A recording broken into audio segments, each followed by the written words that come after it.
ଆଜି ଆମେ ଯାଇଥିଲୁ ମା ଗଜଲକ୍ଷ୍ମୀ ପୂଜା ଦେଖିବାକୁ। ଆଜି ଯେଉଁ ବିଜୁ ଘଡ଼ଘଡ଼ି ମାଇଲା, ବର୍ଷା ଛାଡ଼ିଛି କି ନାହିଁ ଆମେ ଯାଇକି ଠାକୁର ପାଖରେ ପହଞ୍ଚି ଯାଇଛୁ।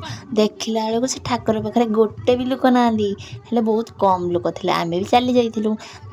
ଦେଖିଲା ପରେ ଛୋଟ ଛୋଟ ଛୁଆ ଯେଉଁ କାନ୍ଦିକି ଆସନ୍ତି, ମୋତେ ଲାଗିଲା ସେମାନେ। ମୁଁ ବି ତ ଛୋଟ ଛୁଆଙ୍କୁ ନେଇକି ଯାଇଥିଲି ଆଉ। ତାପରେ ଯାଇକି ଆମେ ଟିକେ ଠାକୁର କତିରେ ପହଞ୍ଚି ଯାଇଥିଲୁ। ଠାକୁର ଦେଖି ସାରିକି ସେଠି ଆଉ କ'ଣଟା କରିମୁ, ଖାଲି ତ ବର୍ଷା ହେଉଥିଲା ଆଉ ବହୁତ କମ୍ ଲୋକ ଥିଲେ ସେଠି। ଆମେ ଟିକେ ଠାକୁରକୁ ଦର୍ଶନ କରିଦେଲୁ।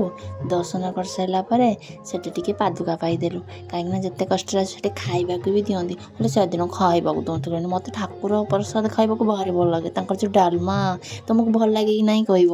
ତାପରେ ଆସିକି ପହଞ୍ଚିଗଲି ମଞ୍ଚୁରିଆନ୍ ଦୋକାନରେ। ସେଠି ଟିକେ କେତେ ଭିଡ଼ ବର୍ଷାକୁ। ତାପରେ ଆମେ ଟିକେ ମଞ୍ଚୁରିଆନ୍ ଖାଇ ଦେଇଥିଲୁ। ତାପରେ ଆମ ପୁଅ ଲାଗିଯାଇଥିଲା ଖେଳଣା କିଣିବାକୁ, ଯେହେତୁ ମୁଁ ଭିଡ଼ିଓ କରିପାରିନି ସେ ଖେଳଣାରେ। ତାପରେ ଟିକେ ଫଟୋ ଉଠାଇ ଦେଇକି ପଳେଇ ଆସିଲୁ ଆଉ।